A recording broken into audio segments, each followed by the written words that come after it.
बॉलीवुड की बड़ी film animal को एक पुरतशद्दुद फिल्म करार दिया जा रहा है, जो कि एक बेटे और बाप की जुनूनी मोहब्बत पर मबनी फिल्म है। इस फिल्म के ट्रेलर ने आते ही धमाका कर दिया। ट्रेलर में रणबीर कपूर के बच्चे से लेकर गैंगस्टर बनने की कहानी दिखाई गई है। बाप और बेटे की इस जुनूनी मोहब्बत के दरमियान बॉबी देओल एक विलन के रूप में आने वाले हैं और फिर शुरू होता है दुश्मनी का असल खेल।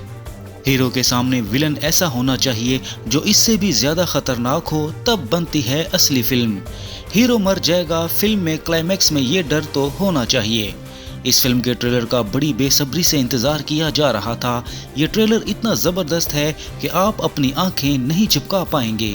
जो कहते थे कि रणबीर को एक्टिंग नहीं आती, ट्रेलर आने के बाद सबके मुंह बंद हो गए।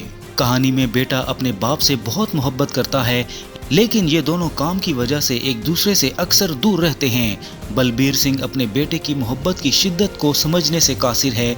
सितम ज़रीफ़ी ये है कि बेटे की अपने बाप और ख़ानदान के लिए पुरजोश मोहब्बत और तारीफ बाप और बेटे के दरमियान कशमकश पैदा करती है।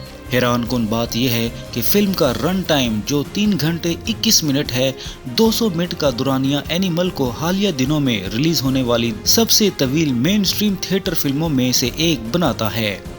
कहा जा रहा है कि ये फिल्म बॉलीवुड में सबसे ज्यादा कमाई करने वाली फिल्मों में सबसे आगे होगी। एनिमल में बॉबी देओल मरकजी मुखालिफ का किरदार अदा कर रहे हैं और इसमें रश्मिका मंदाना, तृप्ति डिमरी, शक्ति कपूर और दीगर शामिल हैं। फिल्म 1 दिसंबर को रिलीज होने के लिए तैयार है और बॉक्स ऑफिस पर विकी कौशल की साम बहादुर के साथ टकराएगी।